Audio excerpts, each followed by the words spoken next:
Hi, welcome to way to news. ముందుగా శనివారం నాటి కరెంట్ అఫైర్స్లోని 10వ ప్రశ్నకు సమాధానం.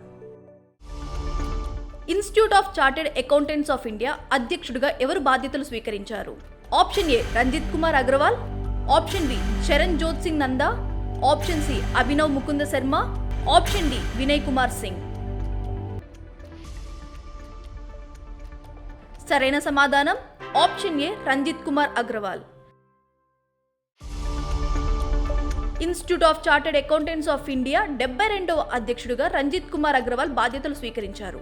వైస్ ప్రెసిడెంట్గా చరణ్ జోత్ సింగ్ నందా ఎన్నికయ్యారు. ఇవాల్టి మొదటి ప్రశ్న, ఎయిమ్స్ రెవారీ ఏ రాష్ట్రంలో ఉంది? Option A Maharashtra, option B Tamil Nadu, option C Karnataka, option D Haryana.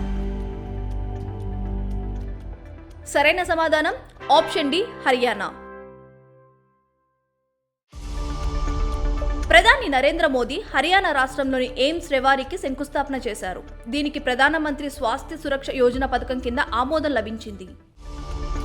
రెండో ప్రశ్న, 2023లో జ్ఞానపీఠ అవార్డుకు ఎంపికైన ఉర్దూ కవి ఎవరు? Option A Munawwar Rana, option B Gulzar, option C Kaleem Aziz, option D Shakeel Azmi.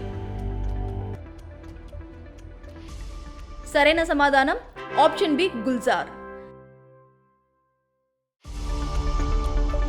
ప్రసిద్ధ ఉర్దూ కవి, పాటల రచయిత గుల్జార్ 2023 సంవత్సరానికి జ్ఞానపీఠ్ పురస్కారానికి ఎంపికయ్యారు.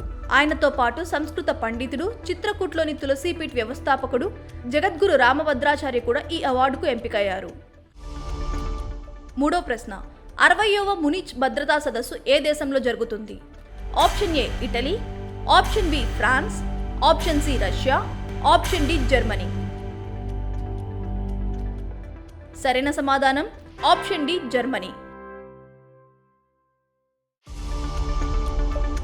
60వ మునిచ్ భద్రతా సదస్సు జర్మనీలో జరుగుతుంది. ఈ సదస్సులో కేంద్ర విదేశాంగ మంత్రి డాక్టర్ ఎస్ జయశంకర్ పాల్గొంటారు. ఈ సదస్సులో దేశాల మధ్య ద్వైపాక్షిక సహకారం కోసం ప్రపంచ నాయకులతో చర్చలు నిర్వహిస్తారు. నాలుగో ప్రశ్న, హర్ ఘర్ జల్ పథకంలో 100% వృద్ధి సాధించిన తొలి ఈశాన్య రాష్ట్రం ఏది? Option A Sikkim, option B Arunachal Pradesh, option C Meghalaya, option D Tripura. సరైన సమాధానం option B Arunachal Pradesh. Jal Jeevan mission కింద హర్ ఘర్ జల్ పథకంలో అరుణాచల్ ప్రదేశ్ 100% వృద్ధి సాధించిందని ముఖ్యమంత్రి పేమా ఖండు తెలిపారు. ఈ ఘనత సాధించిన తొలి ఈశాన్య రాష్ట్రంగా, దేశంలో 10వ రాష్ట్రంగా అరుణాచల్ ప్రదేశ్ నిలిచింది. ఐదో ప్రశ్న, స్వలింగ వివాహాన్ని ఆమోదించిన మొదటి ఆర్థోడాక్స్ క్రైస్తవ దేశం ఏది? Option A Egypt, option B Greece, option C France, option D New Zealand. సరైన సమాధానం ఆప్షన్ బి గ్రీస్. స్వలింగ వివాహాన్ని ఆమోదించిన మొదటి ఆర్థోడాక్స్ క్రైస్తవ దేశంగా గ్రీస్ నిలిచింది. యూరోపియన్ యూనియన్లోని 27 సభ్య దేశాల్లో ఇప్పటికే 15 దేశాలు ఈ వివాహాన్ని చట్టబద్ధం చేశాయి. ప్రపంచవ్యాప్తంగా 35 దేశాలు స్వలింగ వివాహానికి అనుమతి ఉంది. ఆరో ప్రశ్న, పీచు మిఠాయిపై నిషేధం విధించిన రాష్ట్రం ఏది?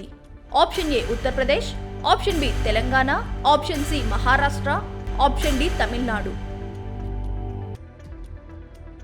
సరైన సమాధానం ఆప్షన్ డి తమిళనాడు. పీచు మిఠాయి విక్రయాలపై నిషేధం విధిస్తున్నట్లు తమిళనాడు ఆరోగ్య శాఖ మంత్రి సుబ్రమణియన్ వెల్లడించారు.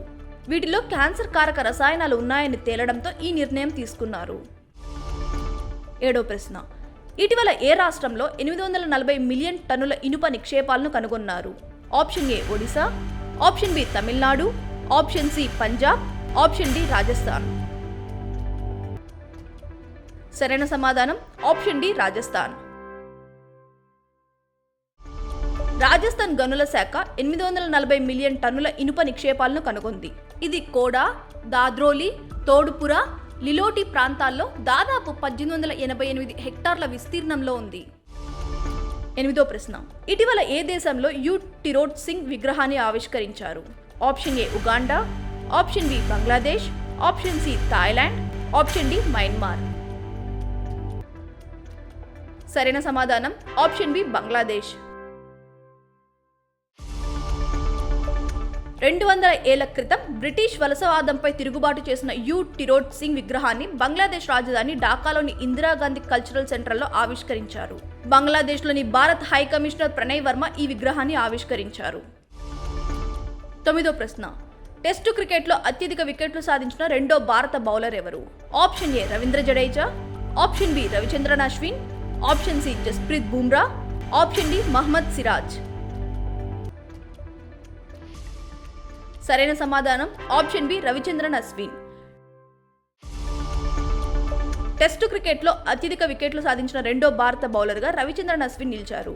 ఇంగ్లాండ్తో జరిగిన 3వ మ్యాచ్లో అశ్విన్ 500 వికెట్ల మైలురాయిని దాటారు. 10వ ప్రశ్న. ప్రపంచ సామాజిక న్యాయ దినోత్సవం ఎప్పుడు? Option A February 19, option B February 20, option C February 21, option D February 22.